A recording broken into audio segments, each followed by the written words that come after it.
Gênesis. Espaço, tempo e matéria, eles compõem nosso ambiente. E não pode haver matéria se não houver espaço. E não pode haver espaço se não houver tempo. E, na verdade, não pode haver tempo, espaço e matéria de maneiras independentes. Porque para que eles desempenhem suas funções de maneira completa, eles precisam existir simultaneamente. Eu entendo que o Deus, Yah, o Deus da Bíblia, que a Bíblia revela, não é afetado pelo tempo, espaço ou matéria, porque ele executou essa simulação de fora do ambiente e ele é o tudo, em que nós nos encontramos. Então a Bíblia ela começa assim: no princípio, ou em um princípio, criou Deus os céus e a terra. Este princípio é o tempo, o começo. Deus, o programador. O verbo criar é a ação. Os céus, o espaço. E a terra, a matéria mais densa. O espaço temporal e matéria compõem o presente constante, ou contínuo, que nós estamos. Esses três devem existir ao mesmo tempo, para que possam existir, ou seja, uma redundância. Mas tanto presente, passado e futuro compõem uma só coisa para Deus, enquanto nós estamos inseridos naquilo que chamamos de presente. Aqui é onde estão os fractais desse mundo, desses universos complexos e simulados, tendo o Criador como programador. Por exemplo, o tempo é subdividido ao mesmo tempo em três partes: passado, presente e futuro. O próprio tetragrama pleno do Criador possui os três tempos do hebraico nele. Nahayah,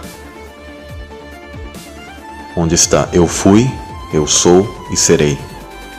O tempo, o princípio e o fim estão inseridos nele. É interessante que o Messias ele diz: eu sou o Aleph Tav, eu sou o Alfa e o Ômega. O espaço ele possui três medidas: altura, largura e profundidade. E a matéria possui três estados básicos: o sólido, o líquido e o gasoso. O quarto estado da matéria, assim chamado pela física atual, ele é chamado de plasma. E ele é parte da composição natural de Deus como espírito ou sopro elétrico, porque ele seria como o gás, mas ionizado. Então esse sopro elétrico ionizado, ele é parte da composição de Deus, pois ele é espírito. Todos os mundos, dimensões, ou como podemos chamar de simulações, são para interação. São exatamente para a interação de todos os espíritos, para que possam viver e interagir. Isso inclui anjos, inclui a nós, a todas as realidades que existem nesse universo. Nós somos esses sopros, espíritos ionizados, dotados de consciência, em que fomos colocados em corpos ou vasos para podermos passar temporariamente por essa vida e demonstrarmos quem somos de maneira moral, uma vez que falhamos no outro tempo e fomos destituídos da glória de Deus. Em Romanos 3, do verso 23 ao 24, diz o seguinte: porque todos pecaram e destituídos estão da glória de Deus, sendo justificados gratuitamente pela sua graça, pela redenção que há em Cristo Jesus. E nós pecamos e fomos destituídos, ou seja, perdemos algo que possuíamos, que é a glória de Deus. Essa palavra glória, no grego, está relacionado à natureza divina de Deus, ou seja, nossa natureza antiga, ela foi perdida.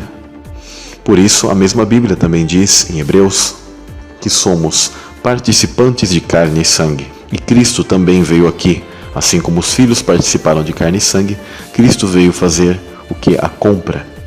Aquilo que é chamado de redenção. Por isso aqui em Romanos 3, no verso 24, diz o seguinte: sendo justificados gratuitamente pela sua graça, pela redenção, ou seja, comprados de volta. Aqui é um grande detalhe que algo que nunca foi teu, você não pode comprar de volta. Você estará comprando pela primeira vez. Mas isto é porque nós estivemos um dia com Deus, fomos comprados de volta. Isso pelo processo que Cristo veio aqui e passou, igualmente a nós, como filhos, participantes de carne e sangue. Mas ele foi perfeito. Nessa perfeição, ele comprou o direito nosso do qual nós nunca alcançaríamos. Esse é o verdadeiro sentido da salvação, em que o cristianismo, o judaísmo corrompido, o islamismo, entre outras religiões, não conseguem explicar o que é a salvação e como se dá essa salvação de Cristo para nós. O Deus Yah, ele criou essas formas, estados e medidas, e ele está fora de todas essas leis. Mas, mediante a nossa interação, ele mesmo se limita a essas leis quando necessário. Ele é absoluto e projetou tudo isso. Por isso é ridículo pensar que nosso sistema Terra, que o sistema dessa Terra caída, seja uma realidade eterna, sendo que ela é temporal. Ela é tão temporal que o Messias ensina que não ajunteis tesouros na terra, onde a traça e a ferrugem tudo consomem, onde os ladrões minam e roubam, mas ajuntai tesouros no céu, onde nem a traça nem a ferrugem consomem, e onde os ladrões não minam nem roubam, porque onde estiver o vosso tesouro, aí estará também o vosso coração. Então este mundo ele é temporário, e nada devemos pensar aqui de uma maneira que irá prosseguir para a eternidade. Então eu poderia dizer que nesse ambiente 3D, o humano ele até consegue criar um ambiente virtual, baseado em pixels, executando sua programação de fora de um computador, como em jogos, programas de computador, que a gente conhece. Então imagine a mente do Criador Supremo, que é o idealizador da nossa simulação temporal, das dimensões, dos mundos, em que estamos como espetáculo para Deus e os anjos. Por isso que em 1 Coríntios 4:9 diz o seguinte: porquanto a mim parece que Deus nos colocou a nós, os apóstolos, em último lugar, como condenados à morte, pois viemos a ser como um espetáculo para o mundo, tanto diante de anjos como dos seres humanos. Por quê? Aqui o apóstolo mostra claramente que Deus nos coloca neste mundo submetidos à condenação de morte, e nós somos como espetáculo para o mundo, ou seja, anjos todos nos observam. E a palavra espetáculo é theatron, teatro, uma simulação. E nós somos apóstolos, ou seja, enviados de Deus a todo mundo a pregar o Evangelho. E é isso que está acontecendo conosco neste exato momento, neste grande teatro, nesta grande simulação. Este então não é o local de origem nosso. A Bíblia ela tem todas as respostas.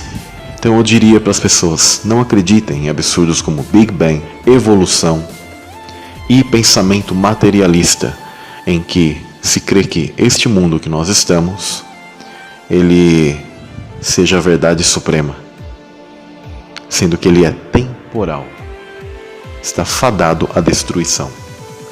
Então fomos criados e apresentados a este simulador por um ser supremo e absoluto, que fez isso desde os dias da antiguidade. A Nova Jerusalém é o símbolo maior desse tabernáculo, de tempo, espaço e matéria, supremos dos novos céus e nova terra, em que nós despertaremos, ou seja, a ressurreição, para a realidade suprema com Deus, para sempre, e não temporário. Os nossos sentidos, eles nos enganam. Então eu deixo vocês com o último verso, que é o seguinte: é como está escrito, coisas que os olhos não viram, nem ouvidos ouviram, nem o coração humano imaginou. Tais são os bens que Deus tem preparado para aqueles que o amam. Todavia Deus nos revelou pelo seu Espírito, porque o Espírito penetra tudo, mesmo as profundezas de Deus. Pois quem conhece as coisas que há no homem, senão o Espírito do homem que nele reside? Assim também as coisas de Deus ninguém as conhece, senão o Espírito de Deus. Ora, nós não recebemos o Espírito do mundo, mas sim o Espírito que vem de Deus, que nos dá a conhecer as graças que Deus nos prodigalizou, e que pregamos numa linguagem que nos foi ensinada não pela sabedoria humana, mas pelo Espírito, que exprime as coisas espirituais em termos espirituais. Mas o homem natural não aceita as coisas do Espírito de Deus, pois para ele são loucuras, nem as pode compreender, porque é pelo Espírito que se devem ponderar. O homem espiritual, ao contrário, julga todas as coisas e não é julgado por ninguém. Porque quem conheceu o pensamento do Senhor se abalançará a instruí-lo? Nós, porém, temos o pensamento de Cristo. Então, toda essa realidade que eu tenho colocado para vocês, tempo, espaço e matéria, foram criados para que possamos interagir, através do nosso espírito, sendo que a ciência também comprova a realidade do universo elétrico, em que Deus, por sua natureza de plasma, ou seja, seu sopro elétrico, seu sopro ionizado, cria toda a nossa realidade. Quem sou eu para negar que estamos em uma simulação, sendo que as Escrituras também mostram que tudo isso é temporário? Então, cabe a cada um analisar, ler as Escrituras, pedir sabedoria, pedir que o Espírito de Deus revele para o teu próprio espírito que são da mesma essência e que vocês possam entender de onde viemos, quem somos, para onde iremos e o que é esse mundo.